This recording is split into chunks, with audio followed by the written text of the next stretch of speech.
स्वस्ति पंथा मनुचरेम सूर्या चंद्रामसाभिवा पुनर्धदता घनता जानता संगमे मही।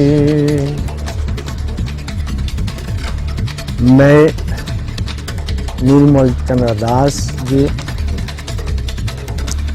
तेलंगाना प्रांत में रहता हूँ। मैं बंगाल के बारे में जो परिस्थिति है आप उसके बारे में थोड़ा चर्चा करने के लिए जा रहा हूँ, लेकिन उसके बारे में जो भी चर्चा करूँ वो तो चर्चा का लायक रहेगा या नहीं रहेगा नहीं बोल सकते, क्योंकि जैसा चल रहा है वो गणतंत्र का कुछ भी नहीं चल रहा पश्चिम बंगाल में। और हमारा पश्चिम बंगाल का जो हार गए सो वो सीएम बन गया और जीत गए सो विपक्ष में बैठ गया। जैसे हार गया ममता वो सीएम बन गया और जीत गए सो जो अधिकारी शुभेंदु अधिकारी उन्होंने विपक्ष में बैठा। देखिए हमारे देश का यही है हालत, ठीक है। देखिए ममता जी ने जो पश्चिम बंगाल का हालात करके रखा है ये भारतवर्ष में क्या है पूरा विश्व में कहाँ भी दिखाई नहीं। जहाँ गणतंत्र देश है लोकतंत्र देश है उसको धज्जियां उड़ा के रख दिया।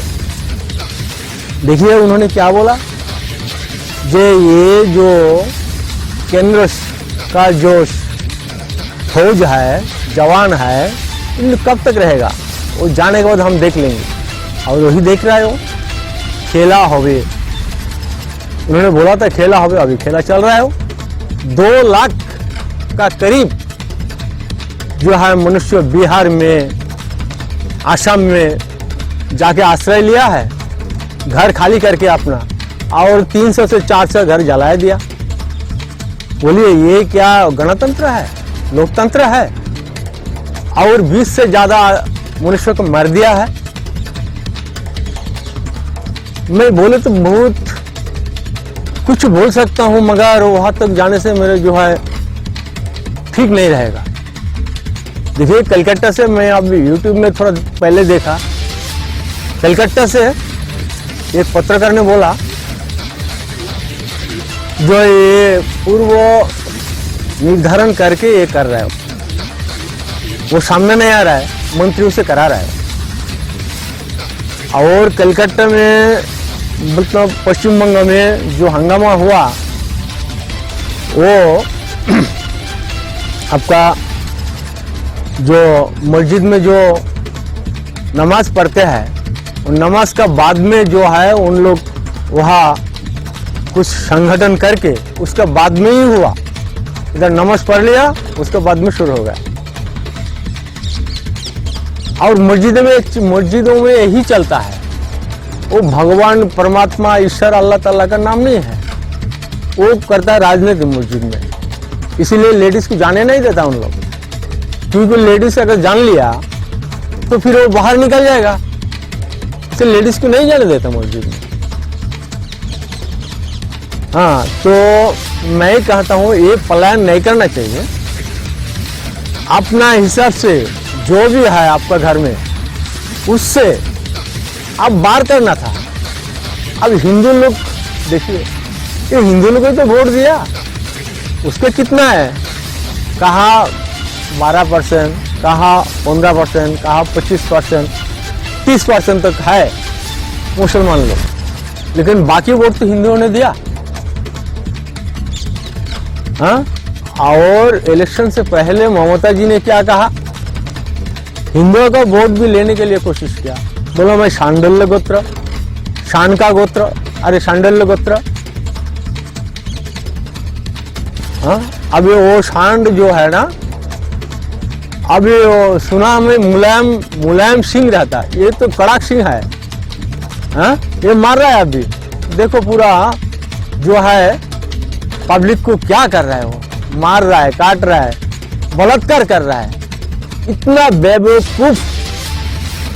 बेवकूफ सीएम मैं कभी नहीं देखा, कभी नहीं देखा। ये और तो ज्यादा दिन जीने वाला भी है नहीं, हाँ, लेकिन इतना एज हो गया है मेरा 60 से ज्यादा, मैं देखा नहीं। और अभी देखा रहा है ममता सांड हमको देखा रहा है, सांडल लोग, हाँ, हिंदुओं का वोट तो ले लिया, अभी हिंदुओं को ही मार रहा है। तो मेरा कहना है, देखिए, और परसों हमारा पश्चिम बंग का जो गवर्नर है, राज्यपाल है, उसको उन्होंने ममता को सीधा बोला, आप इसका तदंत करो, तदंत करके मेरे को रिपोर्ट दो।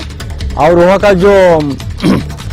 जो बड़ा कमिश्नर है फौज का, उनको भी बोला, पुलिस का, बोलने के बाद वो भी अब तक नहीं दिया रिपोर्ट।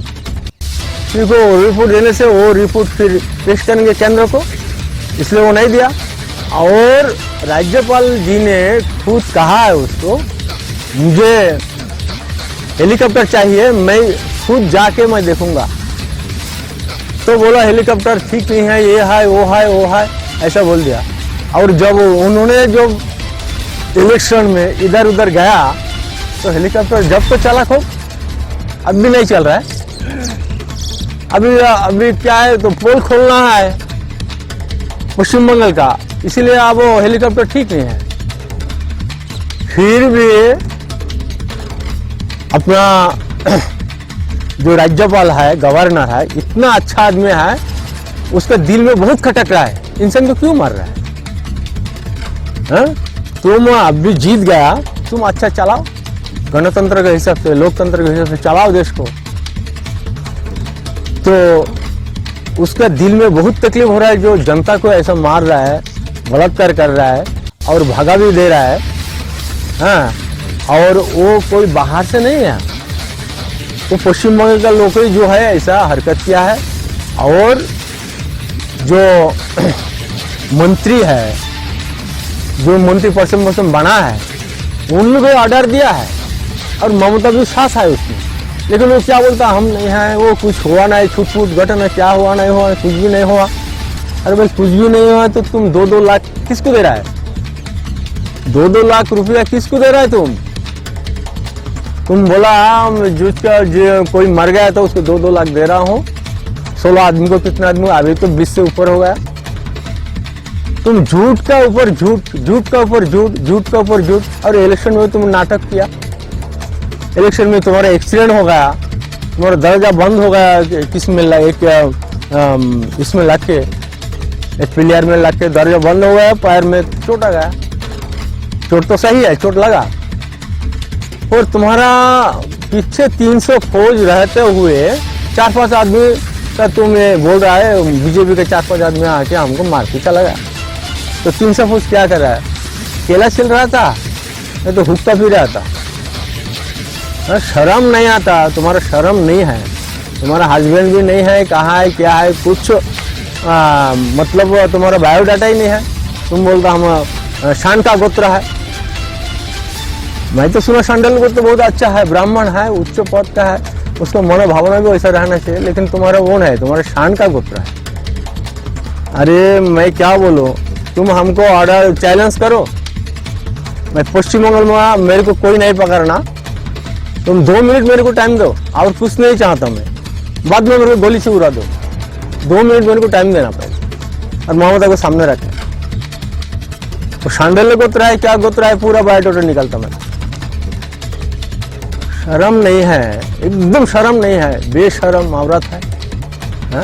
अरे सीएम बोलते क्या है कि एक राज्य का तुम राजा है, हा? तुम राज्य का राजा, ये गुंडा से काम कराते क्या? ये अगले 5 साल के लिए तुम ऐसा कर दिया जो डरते रहे पूरा पब्लिक, अगले 5 साल आने के बाद भी तुमको ही वोट दे, ऐसा करके रखना चाहता है क्या? मुझे लगता है, देखिए, मुझे तो पूर्ण विश्वास है तुम्हारा अगले 5 साल का पहले तुम तुमको निकलना पड़ेगा, सीएम नहीं रहेगा तुम्हारा। ये तो गारंटी, मैं तो आज बाग बोल दिया, अब देखिए सत्य हो जाएगा। क्योंकि एक दायरा रहता है, बांग्ला में बोलता दायरा, हिंदी में बोलता एक सीमा रहता है, एक हद रहता है। हद का ऊपर, जैसे कि नाक के ऊपर पानी होने के बाद मनुष्य छटपटाना शुरू कर देते कैसे भी जीने के लिए। तुम तो नाक का ऊपर चला गया, हद का ऊपर चला गया, सीमा का ऊपर चला गया। इसीलिए मैं कह रहा हूँ 5 साल तुम सीएम गिरी नहीं कर सकते, तुम्हारा सीएम नहीं चलेगा। और मैं हिंदुओं को पूरा आवेदन कर रहा हूँ, कोई आपका घर में जो भी अस्त्र है, कोई आए तो तुरंत इकट्ठा हो जाओ। कोई आए तो अरे 2 को मार के आप मरो। अरे अपना आत्मरक्षा के लिए हमारा भारतवर्ष में कानून है, नियम है। आत्मरक्षा के लिए आप दूसरे को मार सकते। आप तो बाहर जाके नहीं मर रहे ना, आपको घर में मर रहा है ना। घर में कोई आके तो आपको हल्ला कर रहा है तो आप मारो, वही फेंक के रख दो और बोलो हम आत्मरक्षा करने के लिए हम मार दिए। इसके लिए छूट है, कानून है, डरना क्यों? अरे हिंदू जब उन लोग जब 30% ही समझो और हिंदू जब 70% है, डरना क्यों?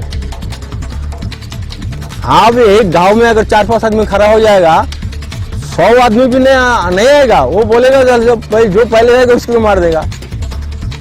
और ये 4-5 आदमी खड़ा होने के बाद बाकी गांव भी आपको साथ देगा।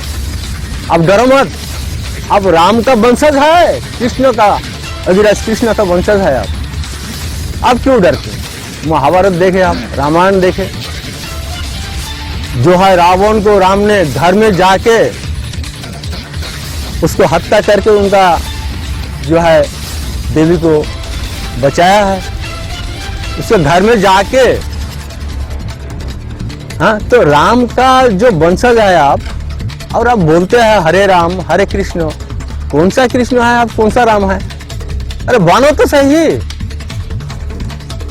हरे राम राम हो जाओ, हरे कृष्ण कृष्ण जैसा हो जाओ। हाँ, हमारा धर्म तो कहता है, धर्म तो हजारों धर्म लगा दिया हमने। हाँ, हजारों धर्म हम बना दिए हिंदुओं ने, इसीलिए तो हमारा जमता नहीं। हाँ, और उनका भगवान देखो एक है, अल्लाह। अल्लाह बोलते ही सब मिल जाता हो।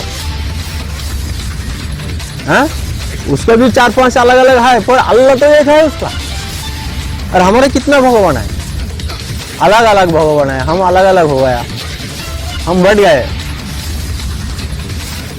ठीक है, हमारा पंडित जी भी है, उन्होंने कुछ कहेंगे तो मैं पूरा समय लेना ठीक नहीं, उचित तो नहीं समझता हूँ। तो मैं एक ही बात कहना चाहता हूँ, आपको निवेदन करता हूँ जो है अस्त्र उठाओ। अस्त्र नहीं उठाए तो आप कहाँ भी आसाम में जाओ, आसाम में भी 30% है मुसलमान, 35% 36% है, वहां भी आप कैसे जिएंगे? मुसलमान तो बच्चा पैदा करने का फैक्ट्री है उनके पास। उन तो बच्चा पैदा करते, कल का दिन 40% हो गए तो 60% हिंदू गया। 40% है तो वो जीत जाता मुसलमान, और वही कर रहा है उन लोग। और हम क्या देख रहे हैं हिंदू, पेट्रोल का भाव बढ़ गया, इसका भाव बढ़ गया, प्याज का भाव बढ़ गया, टमाटो का भाव बढ़ गया, यही हम सोचते हैं। लेकिन जो मुसलमान लोग हैं, मैं समझता हूँ उन लोग ठीक कर रहे हैं। वो प्याज का भाव, पेट्रोल का भाव नहीं देखते हो। हाँ, हिंदुओं के साथ हाँ भरते, पर खुद क्या करते, देश में जिहादी कैसा फैलाना, हिंदुओं को कैसा दबाना, और ये देश में हम राज कैसा करना, उन लोगों का सोच वो है। उन लोगों के हिसाब से वो सोच ठीक है उन लोगों के लिए, पर तुम्हारा भी वही सोच होना चाहिए ना, वही हमारा देश सुरक्षा रहे। आप क्या कर रहे हैं? आप भाग रहे हैं, भागे तो क्या है, आपका घर मिल जाएगा, वो घर में जो है फिर दूसरा में एंट्री हो जाएगा। भागने से सोल्यूशन नहीं है, आप खड़ा हो जाओ, एक गांव से 5 आदमी खड़ा हो, 200 आदमी आने दो, 5 आदमी खड़ा हो जाओ, देखो वो ही खड़ा हो जाएगा, वो बहुत से सामने नहीं आएगा, क्योंकि वो जाएगा, जो पहले जाएगा उसको मार देगा, वो तो मरेगा और हमको, हम पहले जो जाएंगे उसको मार देगा, तो आने के लिए जो है कतराएगा वो। हिम्मत रखो, हिम्मत ना रखने से कायर बन गए आप, कायर हो जाना पड़ता, हिम्मत को छोड़ दिया तो कायर बन गया, और कायरों को जीने का हक नहीं है कहा भी। तो मैं जो है इतना ही आपको, इतना मैं निवेदन करना चाहता हूँ, आप एक हो जाओ, आप लड़ो, घर में रहो, घर छोड़ के मत जाओ। तो मैं विनती करता हूँ, बार बार मैं विनती करता हूँ, 100 बार मैं विनती करता हूँ, जो आप एक हो जाओ, लड़ो, अब डरो मत, ठीक है। तो मैं यह है हमारा वाणी विराम देता हूँ। बोलो भारत माता की जय, भारत माता की जय, वंदे वंदे, जय हिंद, जय हिंद।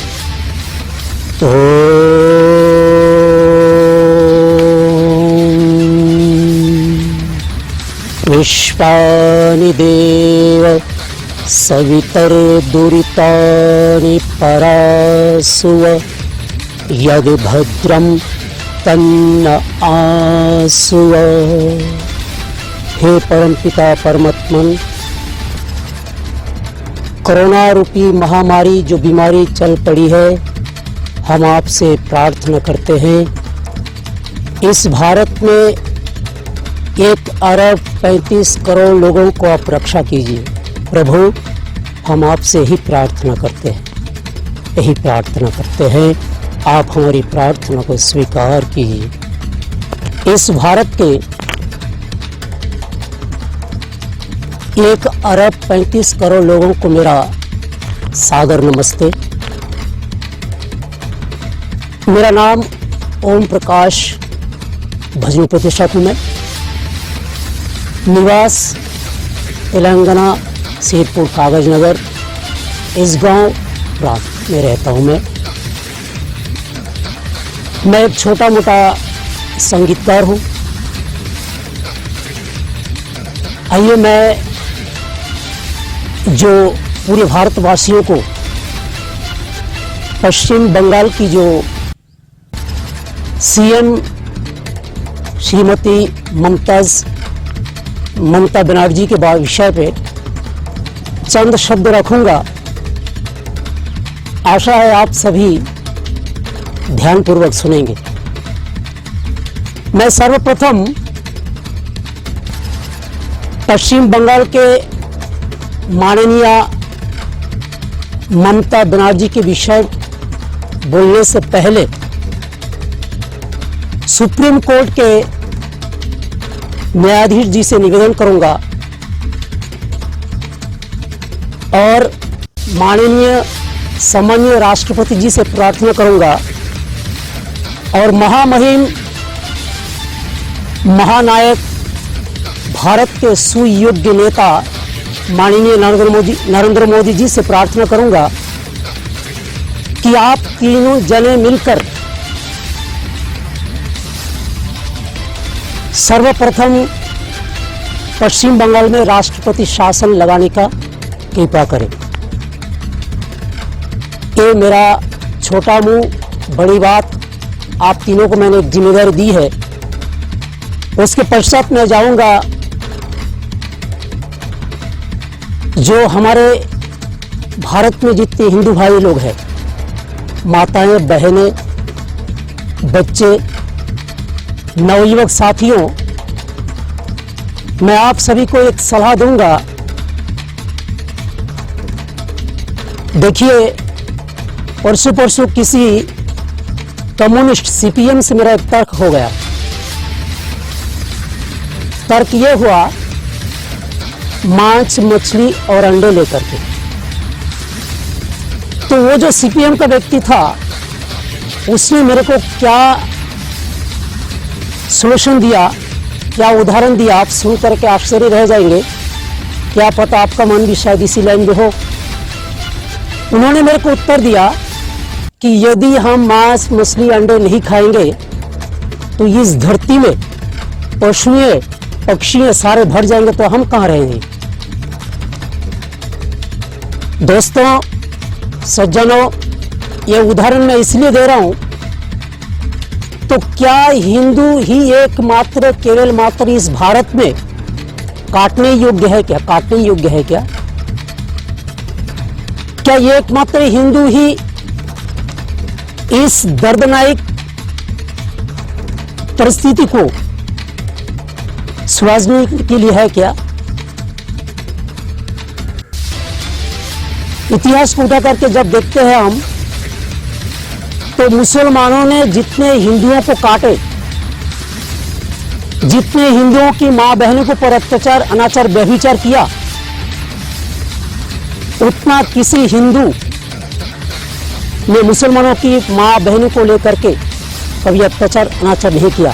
यह उदाहरण मैं इसलिए दिया कि पशुओं की तरह सीपीएम लोग कहते हैं अगर बढ़ जाते हैं तो हम काट काट के खाएंगे, नहीं तो हम कह रहेंगे।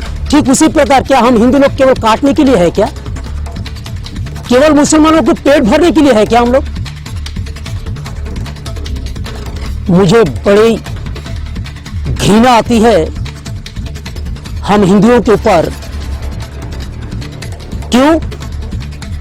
क्या हम केवल पीटने के लिए ही जन्म ली है क्या? हमारे सामने से मां बहनों को उठा के ले जा रहा है, रेप कर रहा है, काट रहा है, इसकी सहन करने के लिए हम पैदा हुए क्या? अरे नवयुवक साथियों, यदि मां का दूध पिया हो तो अभी भी सुधरने का वक्त है, समय है। हिंदू लोग जागो। कहां 30 से 35 करोड़ मुस्लिम है, कहां 1 अरब 100 करोड़ हिंदू है। मुझे शर्म आती है इस बात को कहने के लिए। क्या हम सब नपुंसक हो गए? उस दिन मेरे को किसी ने मेरे दुकान में यह कहा कि ओम प्रकाश जी, आप अगर कोलकाता में होते थे ना, आपको पहले काट डालना था क्योंकि आप कट्टर हिंदूवादी हो। ऐसे शब्द क्यों कहेगा मुझे लोग? मैं आप सभी हिंदू भाइयों से निवेदन करूंगा, अयोध्या के एक साधु ने कितनी बड़ी प्रतिज्ञा लिया, मैं रो पड़ा सुन करके। बड़े माननीय नरेंद्र मोदी, न्यायाधीश साहब, राष्ट्रपति साहब, यदि 24 तारीख तक पश्चिम बंगाल में राष्ट्रपति शासन नहीं लगाते तो मैं 25 तारीख की 12 बजे तक मैं आत्महत्या कर लूंगा। और कौन सी चीता में मुझे जलाएंगे वो चीता का एड्रेस भी दे दिया। क्या यह साधुओं का कर्तव्य है? सुन करके मेरा दिल रो पड़ा। आप युवक लोग केवल सेलफोन देख करके मोहित मत हो जाइए। अरे देश के बारे में भी कुछ सोचा करिए। ये देश किस ओर जा रही है? अभी ये चंद शब्द में ममताज बनर्जी के विषय में थोड़ा कहता हूं। अभी मेरे से पूर्व वक्ता बड़ा सुंदर शब्द उन्होंने कहा, ममता जी, क्या आपको योगीराज श्री कृष्ण की बात याद नहीं है? क्या आपको मर्यादा पुरुषोत्तम भगवान श्री रामचंद्र की बात याद नहीं है? क्या आपको गीता की बात याद नहीं आती? क्या आपको रामायण की कथाएं याद नहीं आती? क्या आपको चारों वेदों की मंत्रों की बात कथाएं याद नहीं आती? अरे ममता बनर्जी जी, आप हो तो ब्राह्मण, कुछ तो शर्म किया करिए। पूरे विश्व के अंदर ये भारत सोने की चिड़िया क्यों कही जाती थी? क्योंकि इस भारत में सारे ऋषि महर्षि लोग पैदा हुए थे, जन्म लिए थे। क्या उन ऋषियों को आप भूल चुके हो? आप पहले में तो अपने आप को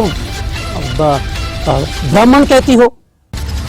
अभी मेरे से पूर्व वक्ता आपको कह रहे थे आपका गोत्र कौन सा, सैंडल ना क्या है, वो चप्पल को भी सैंडल बोलते हैं। पता नहीं आप कौन सा कैंडल ना सैंडल क्या गोत्र मुझे नहीं मालूम।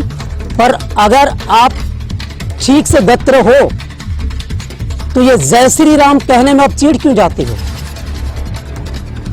ठीक है, गणतंत्र दिवस है, इस भारत में सभी को रहने का हक है और इस भारत में जब भी इलेक्शन होते हैं, वोटर होते हैं, तो सभी अपने अपने मन विचार के अनुसार, अपनी अपनी पसंद के अनुसार वोटिंग करते हैं और आप उसमें इंटरफेयर करते हैं।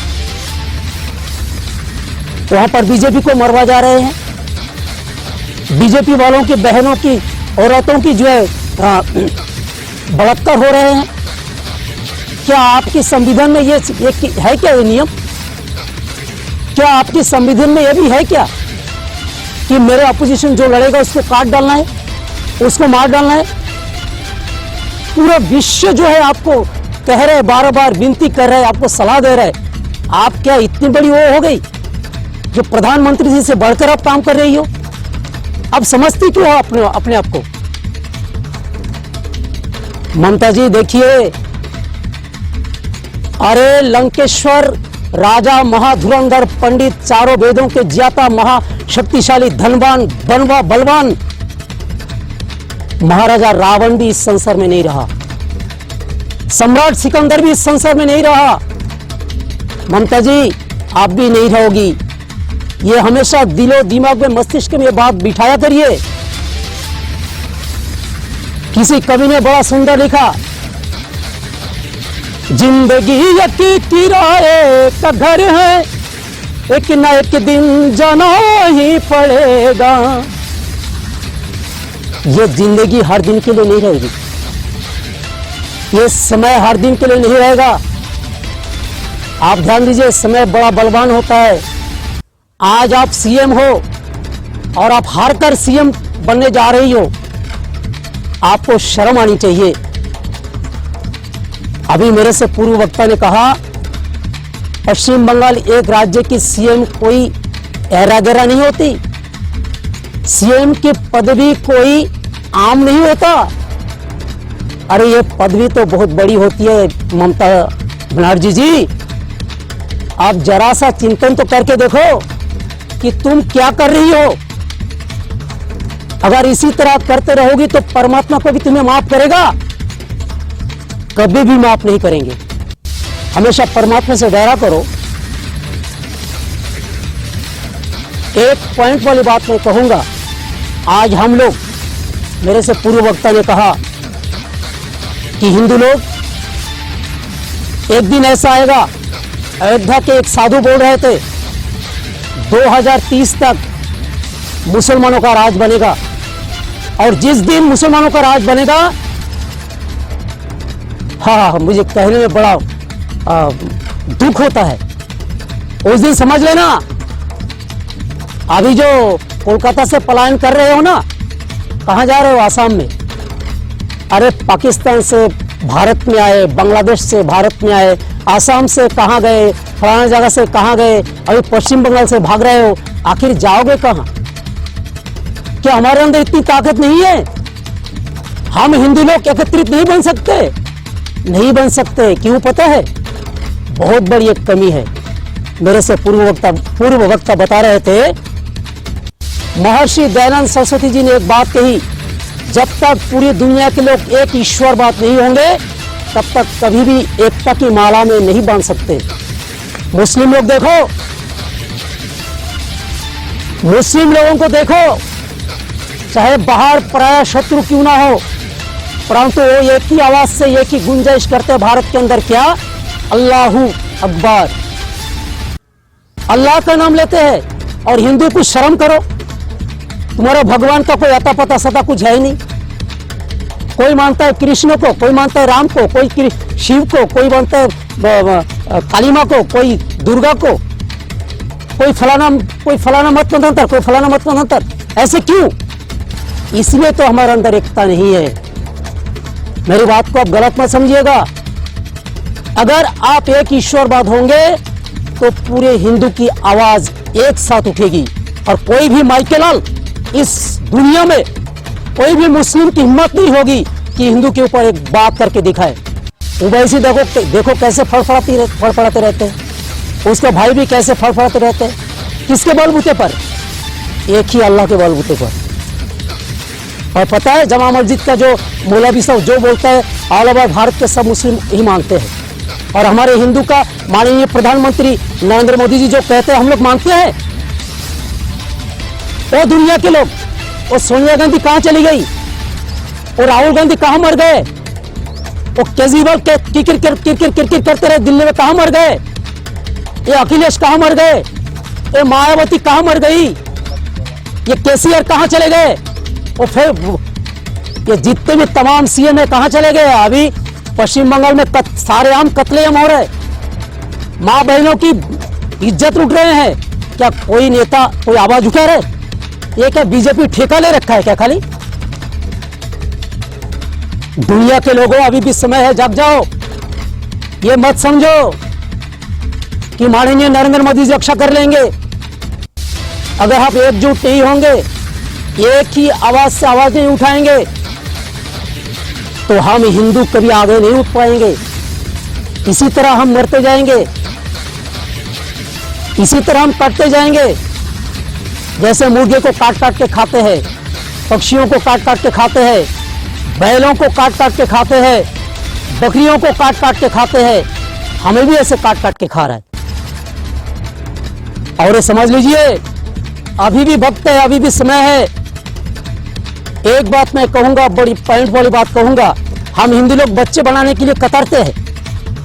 2 बच्चे से ज्यादा बनाने के लिए हम गए तो वो कौन खिलाएगा, कौन पिलाएगा? ध्यान दीजिए मेरी बात पर, इसकी गारंटी मैं लेता हूं। इसकी गारंटी हिंदू, भारत के जितने हिंदू लोग हैं, मैं लेता हूं। कौन सी गारंटी? आप 2 से ज्यादा बच्चे बनाइए, और मेरा एड्रेस आप सभी को मालूम है। 4 बनाइए, 6 बनाइए, 10 तक बनाइए, और 2 बच्चे रख करके बाकी बच्चे मुझे दे दीजिए। मैं गुरुकुल में ले जाऊंगा, उसका ठेका मैं लेता हूं, उसका चैलेंज मैं करता हूं। गुरुकुल में परवरिश करेंगे। आप क्यों डरते हो? अरे बनाइए ना मुसलमान की तरह, 10-10, 5-5, 6-6 बनाइए। 2 बच्चे बना करके अब कौन खिलाएगा, कौन खिलाएगा? उन लोगों को कौन खिलाते हैं? मुसलमानों को कौन खिलाते हैं? हम ईश्वर को नहीं मानते, इसलिए हम कहते हैं कि 2 से अधिक नहीं बनाएंगे। बनाओ, मैं चैलेंज कर रहा हूं ना, मैं आपको पूरी आश्वासन दे रहा हूं।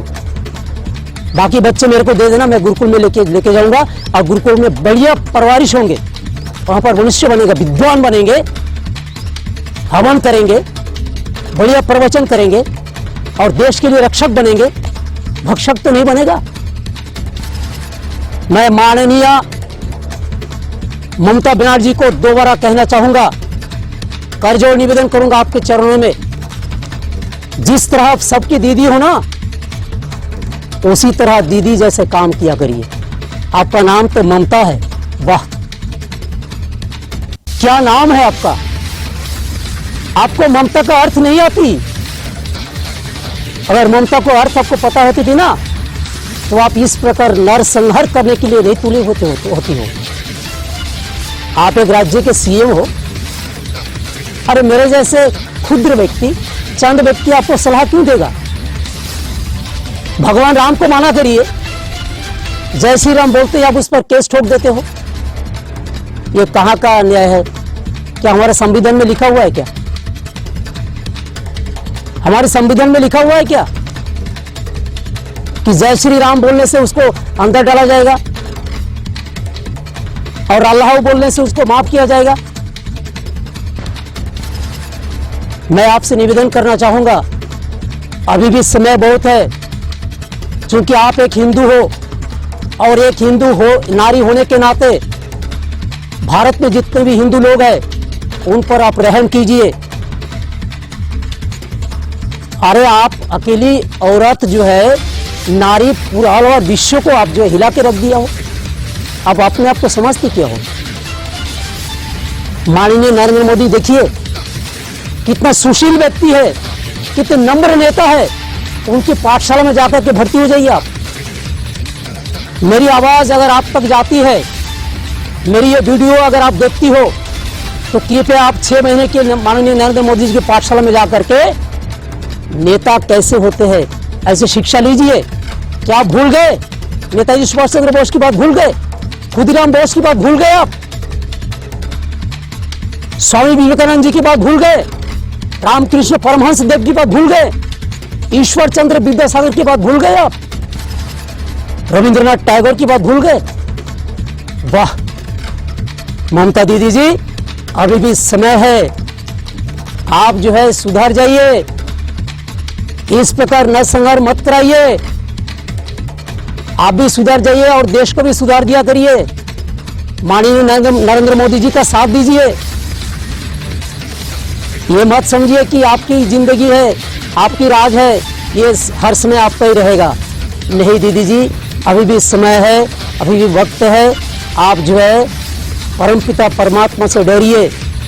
मैं अंतिम बात ये कहना चाहूँगा, पुनः मैं निवेदन करूँगा, हमारे भारत के संविधान के अनुसार सुप्रीम कोर्ट के न्यायाधीश साहब जी से मेरा करजोड़ निवेदन है, महामान्य राष्ट्रपति जी से मेरा करजोड़ निवेदन है, महामहिम माननीय सम्मानीय इस भारत के महानायक माननीय प्रधानमंत्री नरेंद्र मोदी जी से मेरा निवेदन है कि आप रह करके जितने जल्द हो सके शीघ्र अतिशीघ्र पश्चिम बंगाल में राष्ट्रपति शासन लगवा दीजिए। नहीं तो ये समय बड़ा बुरा जा रहे हैं, हम हिंदुओं को काटना पड़ रहे हैं, ये कैसे रोके, इस पर आप चिंतन करके। मैं एक बात नहीं कहा आपको, अंतिम बात मैं धन्यवाद देता हूँ उस पश्चिम बंगाल की राज्यपाल साहब को, जो जगदीप धनखड़ जी को, जिन्होंने ममता जी को बढ़िया समझा रहे हैं, परंतु वे समझ में नहीं आ रहे। माननीय जगदीप धनखड़ जी इतने मेधावी है, उनको बहुत बढ़िया सलाह दे रहे हैं, परंतु ममता जी तुम मान जाओ, अभी भी समय है। इन्हीं बात को लेकर के मैं पुनः सभी भारतवासियों को मैं धन्यवाद देते हुए, नमस्ते देते हुए पुनः कहना चाहूँगा कि वो हिंदू लोगों, अभी भी समय है, जाग जाओ, नहीं तो ऐसा समय आएगा इन मुसलमानों ने हमें नोच नोच कर, क्रूर क्रूर कर, काट काट कर हमें खा जाएंगे, मरवा डालेंगे, उसमें कोई रास्ता नहीं रहेगा। इन्हीं शब्दों के साथ मैं अपनी वाणी को विराम देता हूँ। इतोम शम।